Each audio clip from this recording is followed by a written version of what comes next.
Good morning students, आप सभी का स्वागत है DKP एकेडमी में। मैं दीपक कुमार आप सभी का स्वागत करता हूं। आज के इस वीडियो में हम जो है पढ़ेंगे परिवर्तन के प्रकार। ओके, तो हम जो है इसमें परिवर्तन के प्रकारों को पढ़ेंगे। तो परिवर्तन के प्रकार मुख्य रूप से दो प्रकार की होती हैं। पहला होती है दृढ़ और दूसरा होती है अदृढ़। ओके, तो सबसे पहले पढ़ते हैं दृढ़ परिवर्तन। तो देखिए दृढ़ परिवर्तन क्या होती है। ऐसी क्रियाएं जिसमें मूल आकृति परिवर्तित आकृति के सर्वांगसम होती है। ओके, तो ऐसी क्रियाएं जिसमें मूल आकृति यानी कि जिसमें जो मूल आकृति है, ठीक है, जैसे कि आपका एक चतुर्भुज है, ये आपका मूल आकृति है। अब इसमें जो है अगर हम कुछ परिवर्तन कर दिए, जैसे कि इसको अगर हम घुमा दिए या कुछ भी कर दिए, ठीक है, इसकी आकार या आकृति को छोड़ करके इसमें हम क्या किए, परिवर्तन कर दिए, जो है घुमा दिए, तो उस क्रिया के पश्चात जो है अगर दोनों आकृति सर्वांगसम है, दोनों आकृति जो है एक समान है, तो इस प्रकार के परिवर्तन को क्या कहते हैं, हम दृढ़ परिवर्तन कहते हैं। ओके, तो यह है आपका दृढ़ परिवर्तन। अब चलिए इसके प्रकारों को देखते हैं। तो दृढ़ परिवर्तन के 3 प्रकार हैं। पहला है स्थानांतरण। स्थानांतरण का मतलब क्या है, एक स्थान से दूसरे स्थान खिसकाना, इसको हम क्या कहते हैं, इसको जो है हम स्थानांतरण परिवर्तन कहते हैं। जैसे कि देखिए यहाँ पर एक चतुर्भुज है ABCD, हमने क्या किया, इसको यहाँ से जो है खिसका करके यहाँ पास ला दिए। ओके, तो जब इसे खिसका करके यहाँ पास लाएंगे तब भी क्या होगा, इसके आकार या आकृति में कोई भी चेंजेस नहीं आएगा, कोई भी परिवर्तन नहीं आएगा। ये आकृति जो है इसी के समान ही होगा, इसी के बराबर ही होगा, इसी के सर्वांगसम ही होगा। ठीक है, तो इस प्रकार के परिवर्तन को हम क्या कहते हैं, स्थानांतरण परिवर्तन कहते हैं। ओके, अब दूसरा देखिए परावर्तन परिवर्तन। तो परावर्तन परिवर्तन क्या होती है, देखिए किसी आकृति का उल्टा पलट देना या फिर किसी आकृति का दर्पण प्रतिबिंब प्राप्त करना, वो जो है उसका परावर्तन परिवर्तन कहलाता है। जैसे कि यह आकृति है, आकृति जो है इस प्रकार से है, हमने क्या किया, इसको जो है उलट दिया, या फिर इसको हम यह कहें कि अगर इसको हम दर्पण में देखेंगे तो हमें जो है इस प्रकार से दिखाई देगा। ठीक है, तो इस प्रकार की जो आकृति होती है, इस प्रकार की आकृति में जो परिवर्तन कहते हैं, इस परिवर्तन को जो है हम परावर्तन परिवर्तन कहते हैं। जैसे कि यहाँ पर देखिए आकृति में जो है ये वाला पार्ट कहाँ आ गया, इस साइड में आ गया, उल्टा साइड पे आ गया। ओके, आया समझ में। तो इस प्रकार के जो परावर्तन है इसे हम क्या कहते हैं, इसे जो है हम परावर्तन परिवर्तन कहते हैं। ओके, अब देखिए दृढ़ परिवर्तन का तीसरा प्रकार है घुमाव का केंद्र। ओके, घुमाव का केंद्र मतलब क्या, हम किसी आकृति को घुमाएंगे। ओके, हम किसी आकृति को क्या करते हैं, घुमाते हैं। तो कहाँ कहाँ से घुमाते हैं, कैसे घुमाते हैं, उसके प्रकार है। तो देखिए पहला है वह बिंदु जिसके आधार पर आकृति को घुमाएंगे। इस बिंदु की स्थिति आकृति पर या आकृति के बाहर भी हो सकती है। ओके, जैसे कि देखिए एक जो है आकृति है, जैसे कि ये है, ठीक है, त्रिभुजाकार आकृति है, इसको हम क्या करेंगे, घुमाएंगे।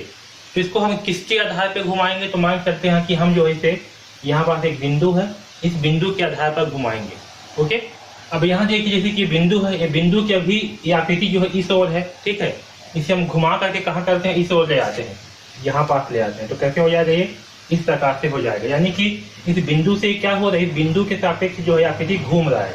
ओके, ये पहला कंडीशन। अब देखिए दूसरा स्थिति क्या है, अगर बिंदु जो है उस आकृति में स्थित हो, जैसे कि यहाँ पास है, अब इसके सापेक्ष हम क्या करें, इसे घुमाएंगे। तो हम इसे जो है क्या कर सकते हैं, कुछ इस प्रकार से घुमा सकते हैं, है ना। बिंदु यहाँ पास है, हम क्या किए, इसे घुमा करके यहाँ ले आए इस प्रकार से।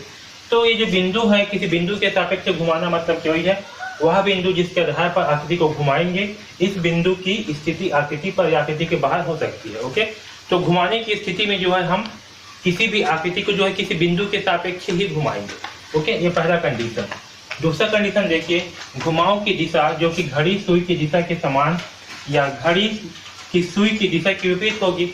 जैसे कि कोई वस्तु है, ठीक है, तो इस वस्तु को घड़ी की सुई की दिशा में घुमाना मतलब कैसे, इस तरह से घुमाना। जैसे कि अगर इसको हम ऐसे घुमाएंगे तो ये जो है, ये वस्तु जो है, ये त्रिभुज जो है आपका कैसे घूमा है, इस दिशा में घूमा है ना, इस दिशा में।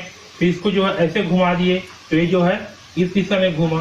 तो ये जो इस दिशा में जो घूमेगा इस प्रकार से, इसे हम क्या कहते हैं, इसे जो है हम घड़ी की दिशा में घूमना। जैसे घड़ी का सुई जो है घूमता है ना इस दिशा में, इस प्रकार से घूमता है, इसे जो है हम घड़ी की सुई की दिशा में घूमना कहते हैं। ओके, और अगर ये वस्तु जो है इसके उल्टा घूमे, जैसे कि ये जो है वस्तु है, इसे हम इस तरह से घुमाएंगे, कैसे, इस दिशा में घुमाएंगे, तो ये जो है आपका ये घड़ी की सुई की विपरीत दिशा में कहलाएगा। यानी घड़ी की सुई जो है ऐसे घूमता है, तो ये जो है ऐसे घूम रहा है, क्या कर रहा है, घड़ी की सुई की विपरीत दिशा में घूम रहा है। ठीक है, तो इस प्रकार के घुमाव को जो है हम घड़ी की सुई की विपरीत दिशा का घुमाव कहते हैं। ओके, अब देखिए तीसरा क्या है, घुमाव के कोण का माप, घुमाव के केंद्र और घुमाव की दिशा निर्धारित करने के साथ हमें तय करना होगा कि हम आकृति को कितने कोण से घुमाना चाहते हैं। अब देखिए जैसे कि कोई आकृति है, ठीक है, जैसे कि यही जो है एक आकृति है, या मैं एक एरो लेता हूँ। ओके, ये आकृति है। देखिए हम क्या कर सकते हैं, इस आकृति की जो है हम एक निश्चित दिशा में और निश्चित कोण से घुमा सकते हैं। जैसे कि अगर मैं इसे 90 अंश में दाहिने साइड में घुमाऊं तो ये कुछ इस प्रकार से होगा। ठीक है, अगर इसे ही मैं बायां साइड पे 90 अंश से घुमाऊं तो ये जो है कुछ इस प्रकार से होगा। यहाँ कितना है, 90 अंश, यहाँ क्या है, 90 अंश। इस प्रकार से घुमाव को हम क्या कहेंगे, कोण के साथ घुमाव कहेंगे। ओके, तो ये जो है आपका दृढ़ परिवर्तन के प्रकार हो गए। अब आगे जो है हम अदृढ़ परिवर्तन के प्रकार को समझेंगे। ओके, अब देखिए अदृढ़ परिवर्तन, तो वह परिवर्तन जिसमें मूल आकृति परिवर्तित आकृति के सर्वांशम ना हो। ओके, तो ऐसा परिवर्तन जिसमें जो मूल आकृति है वो परिवर्तित आकृति के बराबर ना हो, उससे अलग हो, उसकी आकार या आकृति में, इस प्रकार के परिवर्तन को हम अदृढ़ परिवर्तन कहते हैं।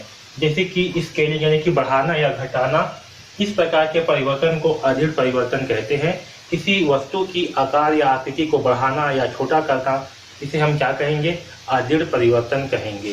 जैसे कि यहाँ पर देखिए ये जो है एक बड़ा सा चतुर्भुज है और यहाँ पर क्या है, एक छोटा चतुर्भुज है।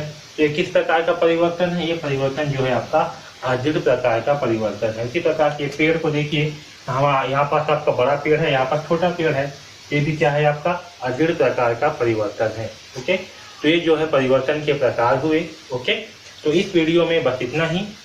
ठीक है, DKP एकेडमी से जुड़ने के लिए धन्यवाद। अगर आपको वीडियो अच्छे लग रहे हैं तो प्लीज़ लाइक ज़रूर कर दीजिएगा और इस चैनल को सब्सक्राइब कर लीजिए, क्योंकि इस चैनल में आपको जो है कक्षा 9वीं के गणित विषय के सारे अध्याय के वीडियोस जो है मिलने वाले हैं। ओके, तो चैनल को सब्सक्राइब जरूर कर लीजिए और बेल आइकॉन को दबा दीजिए, जिससे कि आपको जैसे ही वीडियो अपलोड हो तो आपको जो है नोटिफिकेशन मिल जाए और आपको एक भी वीडियो जो है मिस मत हो। ओके, अगर आपको कुछ भी डाउट है तो आप जो है हमें कमेंट्स बॉक्स में कमेंट्स करके बिल्कुल पूछ सकते हो। ओके, अगर आप जो है कक्षा 9वीं के गणित विषय का कंप्लीट कोर्स चाहते हो बहुत ही कम दाम पर, जिसमें आपको प्रश्नावली के सारे प्रश्नों के हल मिलेंगे, सारे कॉन्सेप्ट के मिलेंगे और साथ ही में आपको जितना भी प्रश्न पूछना है, जितना भी डाउट पूछना है, आप हमें पूछ सकते हो। इस कोर्स का लिंक जो है आपको डिस्क्रिप्शन में दिया हुआ है, वहाँ से जा करके जो है आप इस कोर्स को परचेज कर सकते हो। ओके, तो DKP एकेडमी से जुड़ने के लिए धन्यवाद।